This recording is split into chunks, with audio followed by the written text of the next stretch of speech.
Rabbi इश्रह ली सदरी वयस्सिर ली अमरी वहलुल उक़दतम मिन लिसानी यफ़क़हू क़ौली। अल्हम्दुलिल्लाह वस्सलातु वस्सलाम अला मन ला नबिय्य बअदा।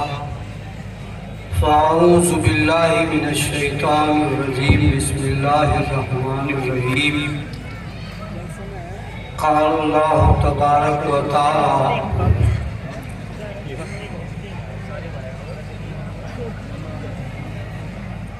वकानल इंसानु ज़लूमन जहूला। हज़रात उलमाए किराम और हाज़रीन जलसा, ये इदारा हज़रत रफ़ीक़ुल उम्मत हज़रत अल्लामा रफ़ीक़ अहमद साहब रहमतुल्लाह अलैह का ये कायम करता इदारा। यहाँ हम शागिर्द जो हैं तलामिज़ा खुद्दाम, हमें अपने पैरों से नहीं, हमें अपने सर के बल चलकर आना चाहिए। और मैं अज़ीज़ मोहतरम फरमा रहे थे तशरीफ़ लाए हैं, मैं लाया नहीं हूँ, लेने के लिए आया हूँ। मैं हुसूले शरफ के लिए आया हूँ। मैं जब भी यहाँ हाज़िरी देता हूँ तो मुझे हर दिलो दीवार से हज़रतुल उस्ताद हज़रत अल्लामा के हमें नुक़ूश नज़र आते हैं। ज़ुबान लड़खड़ाती है कि यहाँ पर अर्ज़ भी किया जाए तो क्या अर्ज़ किया जाए। चमन में अब ये जो बहार आई हुई है, ये सब पौध उन्हीं की लगाई हुई है। इस चमन के माली हज़रत मौलाना अब्दुल रज़्ज़ाक़ साहब दामत बरकातुहू इस वक्त के हमारे मौजूद उलमा में मैं समझता हूँ कि शायद अब हज़रत के कद का आदमी कोई बचा नहीं है। उलमा में इस वक्त हज़रत का जो मकाम है वो बहुत आला और अरफा है। मैं अर्ज़ कर रहा हूँ और हज़रत समाअत फरमा रहे हैं। अल्लाह तबारक व तआला ये सआदतें बार बार अता फरमाए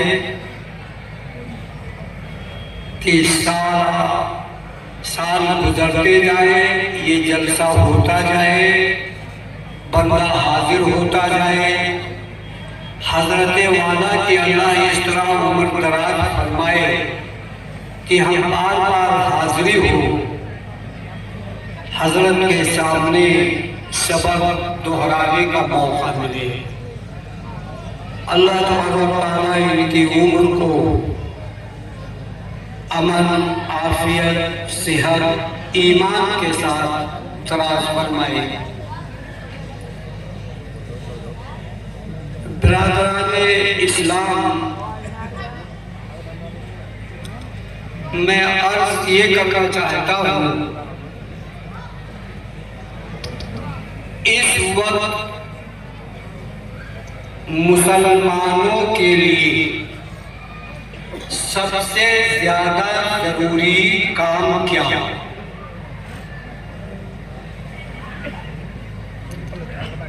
हालात अब बयान करने की जरूरत नहीं है, क्योंकि हालात हर बंदे पर गुजर रहे हैं। हर कोई खूब जानता है कि हमारे मुल्क की हालात क्या हैं और उम्मत का हाल क्या है। ये बात किसी पर ढकी छिपी नहीं है। तकरीबन 10 साल हो गए हैं मैंने दीनी तकरीर ही नहीं की,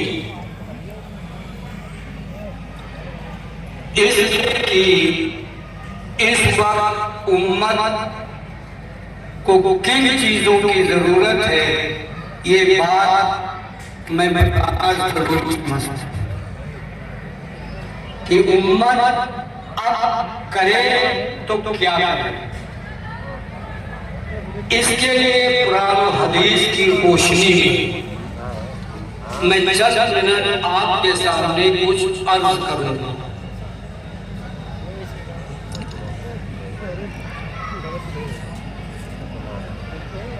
अल्लाह तबारक व तआला ने अपना एक कानून, एक ज़ाब्ता बयान किया है, जिसको आप आदतुल्लाह कह सकते हैं। अल्लाह ताला की आदत ये है कि अल्लाह तबारक व तआला ने फरमाया तिलकल अय्याम नुदाविलुहा बैनन नास। अल्लाह ताला फरमाता है कि मेरी आदत ये है कि मैं ज़माने को लोगों के दरमियान उलटता पलटता रहता हूं।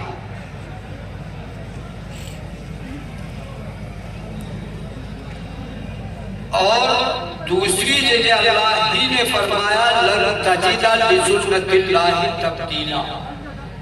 तुम अल्लाह की आदत से हटता हुआ नहीं पाओगे। अल्लाह अपनी आदत, अपनी सुन्नत, अपने कानून, अपने ज़ाब्ते पर कायम है। और ज़ाब्ता ये क्या है, कानून ये है, अल्लाह की आदत ये है कि ज़माने को लोगों के दरमियान उलटता पलटता रहता है। चुनांचे एक इतनी बड़ी पलटी थी, ऐसा इनकलाब बर्पा किया, वो कौम मुस्लिम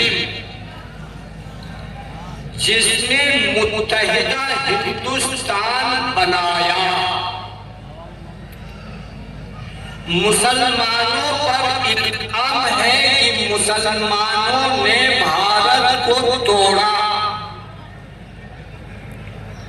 हालांकि इस हकीकत को छिपा दिया गया कि हिंदुस्तान को मुत्तहिद किया मुसलमानों ने। ये भारत खंड था जिसको अखंड किया मुसलमानों ने। हिंदुस्तान में तवाइफुल मुलूकी थी, अलग अलग रजवाड़े थे, रियासतें थी, नवाबी थे। उन सबको जोड़कर एक मुत्तहिदा हिंदुस्तान, एक अखंड भारत मुसलमानों ने बनाया। और बनाया ही नहीं, बनाने के बाद मुसलमानों ने उस अखंड भारत पर लगभग 900 साल हुकूमत की, जिनकी हुकूमत इतनी बड़ी हुकूमत थी, इतना बड़ा मुल्क था, समरकंद बुखारा हमारे मुल्क की सरहदें मिलती थी। हमारे मुल्क के अंदर कभी सूरज नहीं गुरूब होता था, इतना बड़ा हमारा मुल्क था। पर मुसलमानों ने 900 साल हुकूमत, आपने अभी 9 साल की हुकूमत देखी है। 9 साल में क्या क्या किया गया? मुसलमानों ने 900 साल हुकूमत की, किसी को शिकायत नहीं हुई कि किसी के साथ नाइंसाफी हुई हो, किसी का साथ जुल्म हुआ हो, किसी के साथ ज्यादती हुई हो। ये किसी को शिकायत 900 साल तक नहीं। अल्लाह ताला ने अपनी आदत के मुताबिक जमाने को पलटा। वो कौम मुस्लिम जो इतने बड़े अजीम मुल्क पर हुकूमत जो कौम कर रही थी, उस कौम को गुलाम बना दिया गया, जलीलो खार कर दिया गया। वो कौम जो दिल्ली के तख्त पर बैठ करके हुकूमत करने वाली थी, आज वो कौम इतना नीचे उतर गई। उस पायदान पर वो कौम आज खड़ी है जहां पर नाचने मुंह नोचने की गुंजाइश तक बाकी नहीं रही है। कोई कहीं भी दौड़ा दौड़ा के मार देता है, जलील करता है, और हमारी कोई दाद फरियाद, हमारी एफआईआर भी दर्ज नहीं। ये अल्लाह की आदत के मुताबिक हुआ है, इसलिए अल्लाह से शिकायत नहीं होनी चाहिए। शिकायत किससे होनी चाहिए? वो शिकायत हमें आपको अपने ही से होनी चाहिए। क्यों? इसलिए कि इन हालात तक पहुंचने में किसी का और हाथ नहीं है, हमारा ही हाथ है।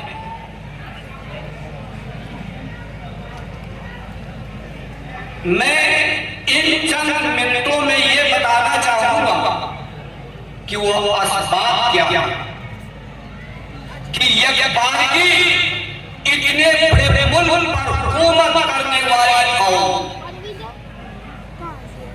इतना नीचे कैसे पहुंच गई? वो कौन सी खूबी थी उन मुसलमानों में जो हुकूमत करते थे?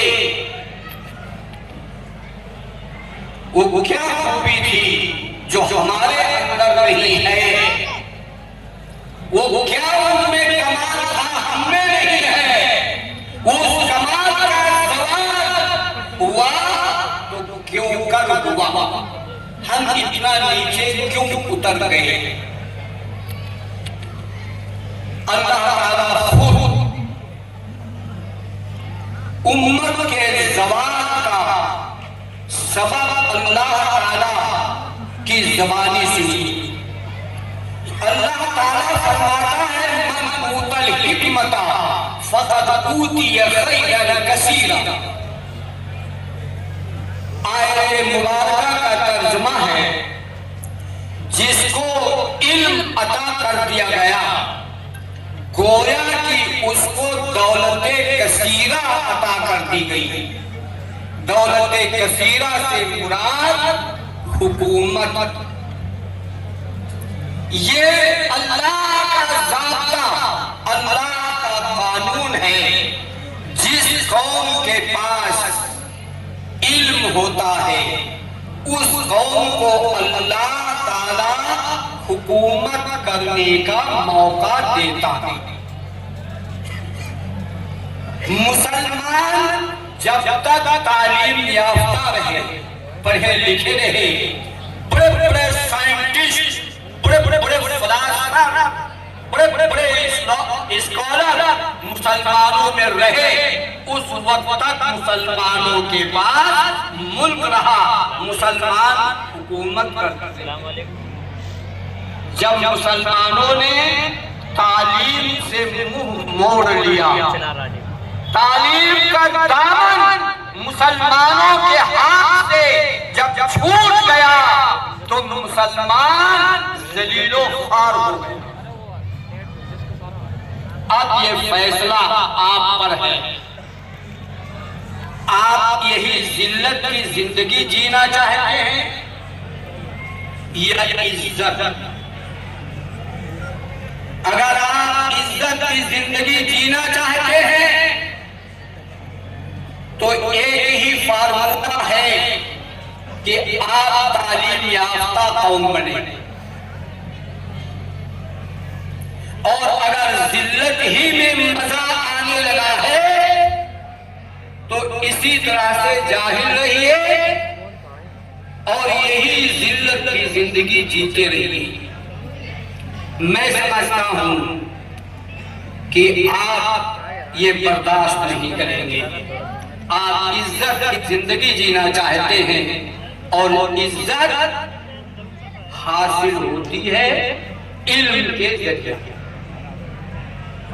आप भारत में 20% बिल इत्तिफाक राय, वरना 22% की भी रिपोर्ट है।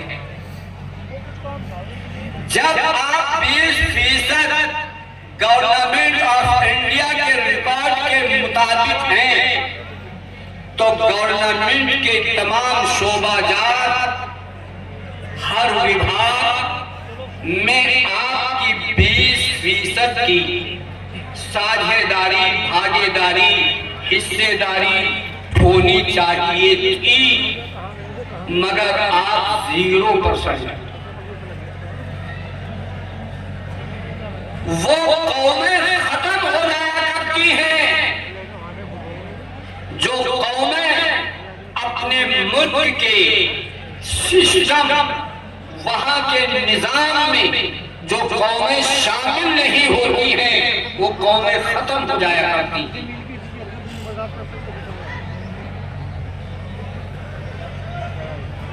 मुसलमानों में इल्म की कमी क्यों कर आई? मुसलमान जो इतना तालीम याफ्ता था, वो मुसलमान इस जहालत तक कैसे पहुंचा?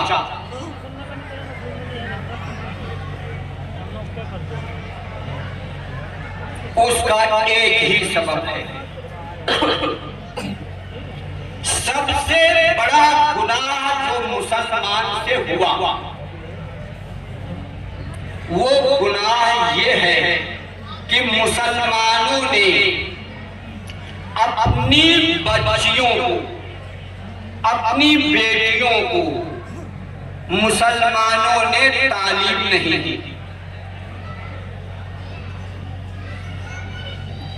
आज जो मासूम बच्ची है, कल वो मां भी तो बनेगी। वो जब मां बनेगी, अनपढ़ होगी, अपने बच्चों को होमवर्क नहीं करा पाएगी, स्कूल, कॉलेज, मदरसा कहीं नहीं भेज पाएगी। इल्म की उसे कदर कीमत मालूम नहीं होगी, अपने बच्चों को तालीम नहीं दे पाएगी। दीनी तालीम नहीं होगी, अपने बच्चों की दीनी तरबियत नहीं कर पाएगी, बच्चे बिगड़े।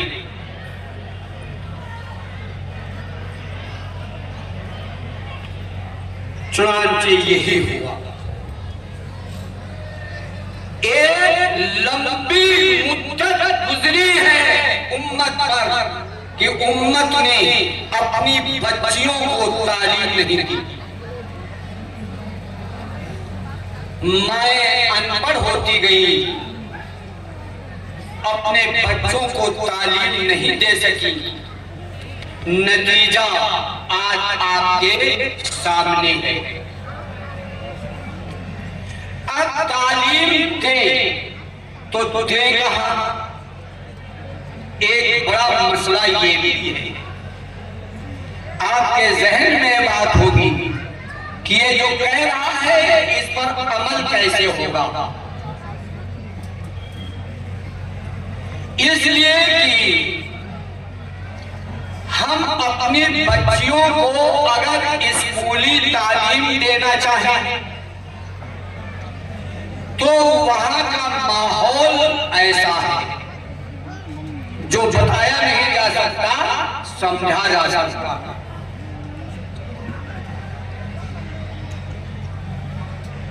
मखलूक तालीम है, माहौल गंदा है,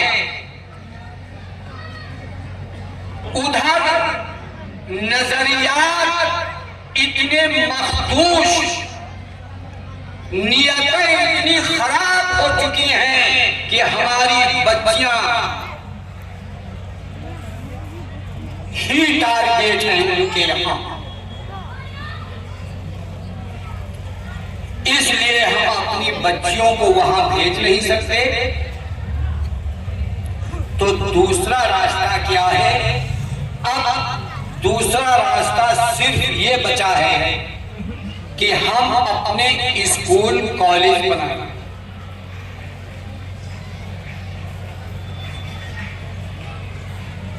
दीनियात के साथ अल्लाह तबारक व तआला ने हुक्म फरमाया, इक़रा, पढ़ो। इस हुक्म में तमाम उलूम शामिल, पढ़ो, सब कुछ पढ़ो। डॉक्टर बनो, इंजीनियर बनो, वकील बनो, IAS IPS अधिकारी बनो, सब कुछ। लेकिन कैद लगा दी कुरान करीम ने बिइस्म रब्बिक, अपने रब के नाम। यानी कि दीनियात के साथ, जो दूसरे स्कूलों के अंदर मुमकिन नहीं है।